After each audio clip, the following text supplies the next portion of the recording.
Hello, friends. My name is Jivan, a mental health social worker at Uniting, and today we are talking about anger. Without much delay, I would like to forward my opinion about how to manage a client who is angry or aggressive based on the scientific evidence provided by the profound academic and experts on the field. So, it is common to experience problems relating to anger and aggression as it appears when our expectations are not fulfilled or when we see things as a threat.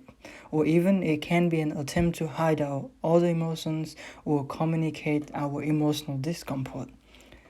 Even though some scholars have argued that it is a way of expressing our emotional discomfort, it is not healthy because it affects the holistic aspects of our lives, particularly ecological interactions.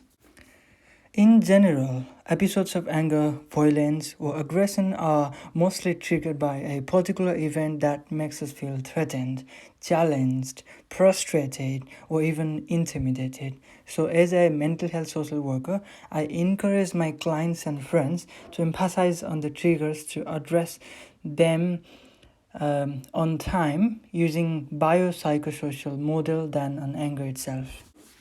I'm pretty much sure that the definitions of anger and aggressive behaviors are different in different cultures and communities.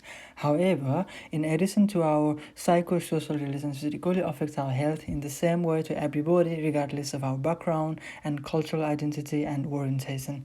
This is because anger and heart have a very close connection. As mentioned, when we are angry or aggressive, our heart starts pumping blood harder and quicker because of epinephrine and norepinephrine, constricting our blood vessels, giving additional pressure to its normal flow, according to Sigman and Smith 2013. Therefore, people who have anger issues are equally found to live with risk of suffering from hypertension, heart rhythm disorders, and strokes. Additionally, glucose and fatty acids are accumulated in our blood properties when we lose our temper, leading to plaques in our arteries, which eventually thicken our walls of the arteries, and the blood vessels get narrower, resulting in the possibility of completely blocking the arteries. Based on this evidence, researchers have claimed that it caused arteriosclerosis, one of the triggers of heart attacks and strokes. Therefore, when we are enraged, we don't look healthy. At least I consider anger as an unhealthy emotion. Also, the prefrontal cortex section of our brain, which helps us to manage, control our emotions and ability to judge, is linked with anger and aggressive behaviors as well. To be precise, neuroscientists have discovered that the left part of the prefrontal cortex is associated with anger and aggression. So, we will need to learn behavioral strategies to calm these parts down or even switch it off to control our emotions. So I try to teach my clients to mindfully label the emotions in my first session who comes to my therapy to improve the emotional regulation, also called ER capacity. In the process, I advise them to imagine a gorgeous angel telling them not to react aggressively but respond mindfully. This angel is cortex. It is the outer layer of neural tissue of the cerebrum in humans and other animals' brain, which is also known as the cerebral mantle. It is responsible for cognition and plays a key role in attention, perception, awareness, thought, memory, language, and consciousness. The next thing I tell my clients is that the devil lives in the amygdala and cingulate, which are responsible for feelings, emotions, learning, and making choices. These parts play a key role in directing us either to react or respond. We usually want to be kind and loving personalities, which is not an exception for my clients too. So most of them close the cortex, gorgeous angel, over amygdala and cingulate, the devil. You can see a picture or anatomy of human brain on my screen as well. So, in theory, anger, aggression, and calmness are a war between the cortex and amygdala, the good versus the evil. So now let's talk about how to manage anger or de-escalate anger. So first thing, let me tell you this foremost, we are unique individuals and these strategies might not be effective for you or your clients. Therefore, as a social worker or mental health clinician, your first role in the process of empowering your clients by teaching them anger and emotional regulation skills would be to identify what their strengths, cultural backgrounds, and preferences are. Because in the end, recovery is all about trust and hope and choice and control. So first thing you can do is breathe slowly. Remember that the catecholamines want us to do the opposite. To meditate. Based on your cultural and spiritual beliefs, you can practice yoga and pray. Some people find it helpful when they do the gym and physical activities too. 3. Write down or draw what your feelings are. When we write down the reason for our anger, we feel better and it relieves our tensions as well. You can try this writing a daily journal, a letter to yourself, poetry or stories or essays or even whatever makes you feel better. I don't feel angry but lonely. I still compose poetries and stories, record them and upload them on YouTube, which makes me happy. So you can find what works for you too. 4. You can do sports and physical pursuits. It helps us to get rid of negative feelings and thoughts, in addition to doing something for our fitness. It also directly helps us to influence the secretion of serotonin, oxytocin, dopamine, and whatnot. 5. Eat well. What we eat affects our feelings too.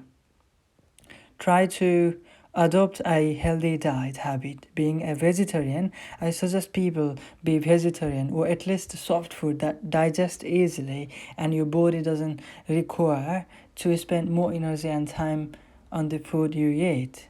So people generally say good food, good mood. So you can try to improve um, your eating habit too if you want to improve your emotional regulation skills. So 6, sleep well and enough. Sleep reduces stress and anxiety for sure. It is directly related to depression and restlessness too. Focus on the quality as well as on quantity too. Normally, a healthy person sleeps about 7 hours, but based on your needs, capacity, health, and environment too. So consult with your health or welfare professionals if needed for the information about it. 7. Psychiatric and mental health professionals. If you think that things are getting out of your control or out of your grasp, you better consult with psychiatrists for the clinical therapy, including medications, and other mental health professionals for community-based therapeutic supports. Based on my experiences, the dialectical behavioral therapy out of all talking therapies can be the most effective to identify triggers and learn strategies to improve your emotional regulation capabilities. So these are only some strategies and you can explore more if you are interested on your own or under your therapist supervision. You can read peer-reviewed articles, research papers, and books published based on the evidence for more knowledge. Also, if you are not sure what works for you and how you want to support yourself, feel free to discuss your emotional complexities and what works for you with your health, allied health, and welfare professionals to develop a treatment plan that meets your support needs. So in this section of our presentation, we will be discussing a bit about, are we allowed to be angry and aggressive? So let's talk about it a bit. We're allowed to be angry but not aggressive. For me, at least that's what I believe. I also believe that we sometimes feel better when we angrily express our feelings and opinions. In some cultures, anger and aggression could be the indication of masculinity, which I believe is toxic. Anyway, we can be angry but not in an aggressive manner. Furthermore, if we want to lead a happy and long life, we need to keep ourselves calm and anger-free. I know change is painful but necessary for better well-being. We can seek assistance from therapists, social workers, mental health professionals, and health workers if our pre-existing strategies are not working anymore, and if you are ready to embrace the positive changes or even contemplating to constructively manage your anger. So keep in mind that everybody has the right to be supported and live a fulfilling life. Also, everybody has right to make mistake, and that doesn't mean we don't deserve to live a contentment life. When I'm saying that everybody has right to make mistake, that doesn't mean to make mistake if you can prevent it, or we don't have right to make mistake that violates other person's peace, prosperity, and their rights, human rights as well. So now let's discuss a bit about what to do and what not to do when we are working with angry and aggressive clients, or when you encounter a person who is angry or aggressive. So according to Crack in the Eyes website, we can apply the following techniques to deal appropriately with angry or aggressive clients, considering the employer's policies and procedures. First thing we can do is stay calm. Second, have non-threatening body language, hands by your empty palms facing forward, body at a 45-degree angle, facing an aggressor. 3. Let the client speak about his or her feelings and appropriately acknowledge them. 4. Ask open-ended questions to keep the conversations going, because when we ask objective questions, it is kind of very structured conversation, and we don't allow enough space to our clients or people around us who are exhibiting angry behaviors to speak out about their feelings. 5. Be flexible within reason and limit. 6. Use the space for self-protection. Position yourself close to the exit and don't crowd the client, because safety comes first. And when we are working as a social worker or mental health worker, it's also about our safety, about our well-being, because we didn't want to burn out by exposing ourselves all the time with a not friendly environment or situations.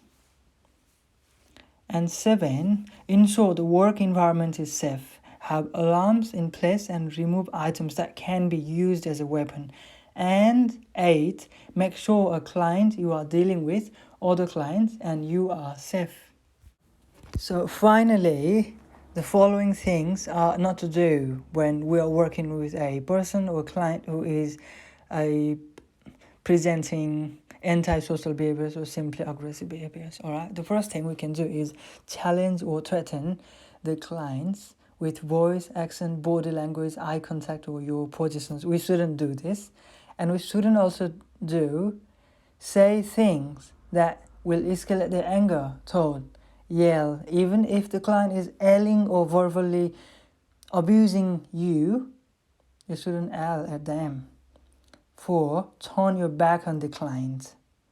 You shouldn't do this. And 5th, rush the client.